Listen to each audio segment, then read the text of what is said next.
Breaking news చూస్తున్నాం. జంతర్ మంతర్ వద్ద BJP ఎంపీలు నిరసన వ్యక్తం చేస్తున్నారు. భూముల వేలం నిలిపివేయాలని చెప్పి కూడా అక్కడ ప్లకార్డులతో టీబీజేపీ ఎంపీలు నిరసన చేస్తున్నారు. ఇక దాని పక్కనే 42% బీసీ రిజర్వేషన్ల కోసం మహాధర్నా చేస్తున్నారు బీసీ నేతలు. ఇక బీసీ సంక్షేమ సంఘం ఆధ్వర్యంలో ఇప్పటికే మనం మహాగర్జన సందర్భంగా మహాధర్నా నిర్వహించడం ఢిల్లీలో జంతర్ మంతర్ దగ్గర మనం చూస్తున్నాం.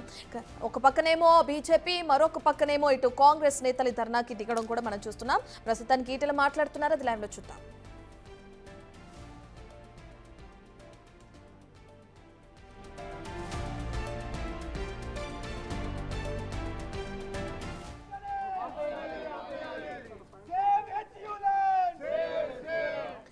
ఇక ఢిల్లీలో జంతర్ మంతర్ వద్ద బీజేపీ ఎంపీలు నిరసన వ్యక్తం చేస్తున్నారు.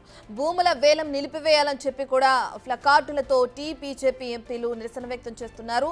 దాని పక్కనే 42% బీసీ రిజర్వేషన్ల కోసం మహాధర్నా చేస్తున్నారు కాంగ్రెస్ నేతలు.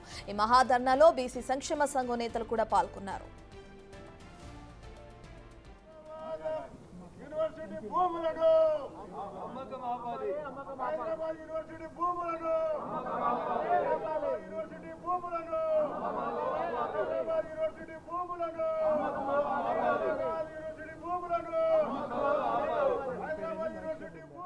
ఇప్పుడు మళ్ళీ యూనివర్సిటీ ఆఫ్ హైదరాబాద్ 400 ఎకరాలు ఆక్షన్కు పెట్టింది.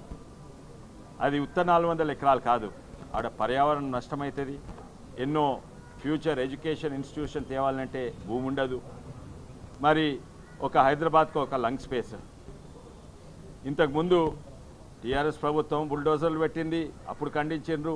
కోవిడ్ టైం అప్పుడు ఎవ్వరు లేనప్పుడు బుల్డోజర్లు పెట్టి రోడ్లు వేసేసింది టీఆర్ఎస్ ప్రభుత్వం. ఇప్పుడు వాళ్ళు ఖండిస్తుండ్రు కాంగ్రెస్ ప్రభుత్వం. ఈ రెండు టీఆర్ఎస్ ప్రభుత్వం, కాంగ్రెస్ ప్రభుత్వం ఓ సైడ్ పర్యావరణం మాట్లాడతారు, ఓ సైడ్ ఎడ్యుకేషన్ డెవలప్ అంటారు, కానీ ఇంకో సైడ్ భూముల అమ్మకం పెడుతుండ్రు. స్టూడెంట్స్ నిరసన తెలుపుతుండ్రు, ధర్నాలు చేస్తుండ్రు. వాళ్ళను దారుణంగా పోలీస్ ఫోర్స్ పెట్టి అరెస్టు చేస్తుండ్రు. మొట్టమొదలు వాళ్ళ మీద కేసులు తొలగియాలి. ఇంకోటి, నిన్ననే మంత్రులను కలిసినాము, ఎన్వైరన్మెంట్ మినిస్టర్ భూపేందర్ యాదవ్ని కలిసినాము, మరి ధర్మేంద్ర ప్రధాన్ గారు కలిసినాము. వాళ్ళందరూ కూడా సీఎం గారికి లెటర్ రాస్తాము, మేము తప్పనిసరిగా ఇది కేసులు పెడతాము మీరు ఆపకుంటే.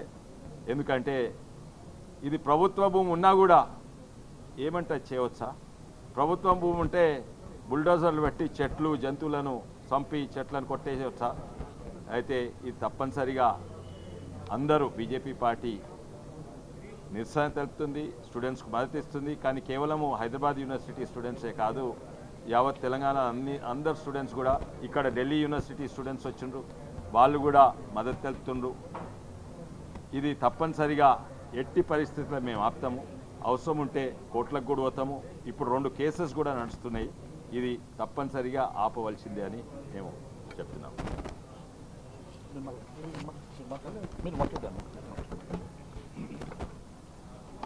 ఇందిరమ్మ రాజ్యం తెస్తానని అధికారంలోకి వచ్చిన రేవంత్ రెడ్డి తెలంగాణలో పర్యావరణాన్ని రక్షిస్తానని చెప్పి హైడ్రా చట్టాన్ని తీసుకొని వచ్చినటువంటి రేవంత్ రెడ్డి గారు కొన్ని వేల చెట్లని, కొన్ని వేల పశు సంపద నిలయంగా ఉన్నటువంటి సెంట్రల్ యూనివర్సిటీలో ఉన్నటువంటి చెట్లను నరికివేయడాన్ని హైడ్రా రంగనాథ్ కళ్ళు మూసుకొని ఎట్లా చూస్తున్నాడో ఒకసారి సమాధానం చెప్పాలి.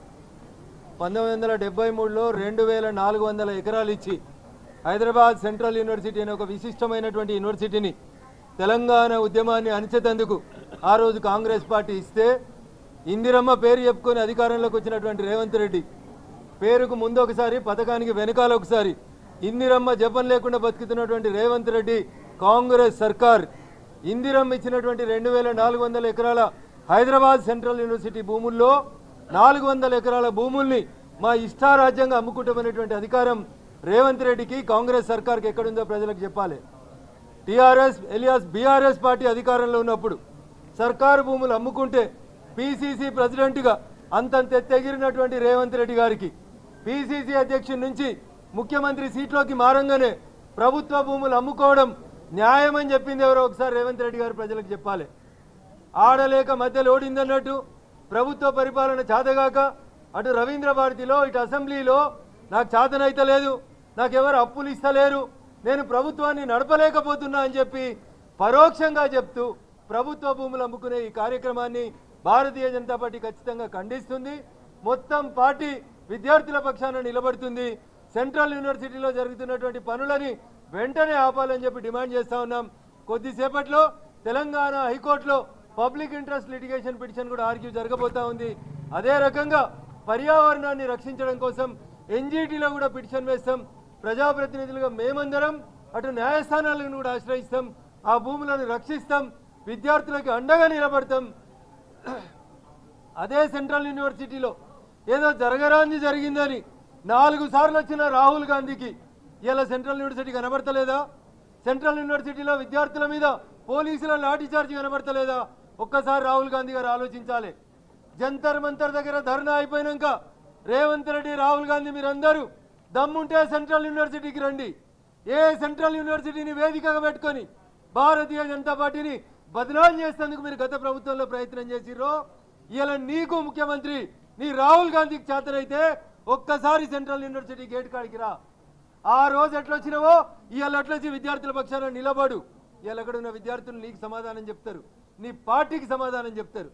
అందుకని మంత్రులు వచ్చి మేము కోర్టులో గెలిచినాం, ఏమిచ్చింది కోర్టు ఆర్డరు? ఒక్క మంత్రి అనేది చదివిండి ఆ కోర్టు ఆర్డర్ని. 2024లో కేసు గెలిచినామని చెప్తున్నారు. దేని మీద గెలిచిండ్రు? 2004లో ప్రభుత్వం ప్రైవేట్ వ్యక్తులకు ఇచ్చినటువంటి భూములు రద్దు చేస్తూ 2006లో కాంగ్రెస్ ప్రభుత్వం తీసుకున్న నిర్ణయాన్ని అప్పుడు ఉన్నటువంటి హైకోర్టు 2024లో సపోర్ట్ చేసింది. 2024లో వచ్చిన జడ్జిమెంట్ నాడు 2006లో కాంగ్రెస్ పార్టీ తీసుకున్న నిర్ణయం ప్రైవేట్ వ్యక్తులకు ఇవ్వాలనే నిర్ణయానికి వ్యతిరేకంగా వచ్చింది.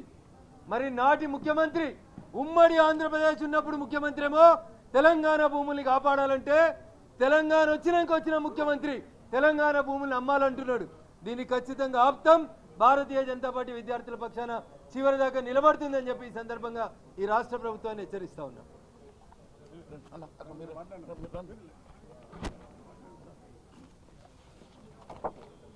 ఈరోజు తెలంగాణ రాష్ట్రంలో జరుగుతున్నటువంటి భూముల అమ్మకాల పందెం జోరుగా సాగుతున్నటువంటి సందర్భంగా సెంట్రల్ యూనివర్సిటీకి సంబంధించినటువంటి భూముల వేలాన్ని అడ్డుకుంటూ విద్యార్థులు ప్రొటెస్ట్ చేస్తే, ప్రజాస్వామ్య పద్ధతిలో అడ్డుకునే ప్రయత్నం చేస్తే దాదాపు 200 మంది విద్యార్థుల మీద లాఠీచార్జ్ చేసి భౌతిక దాడులు చేసి వాళ్ళందరి మీద కేసు పెట్టినటువంటి తీరు చూస్తూ ఉంటే తెలంగాణ రాష్ట్రంలో ఒక అరాచకమైనటువంటి నిరంకుశమైనటువంటి పాలన సాగుతుందని మరొకసారి రుజువైంది.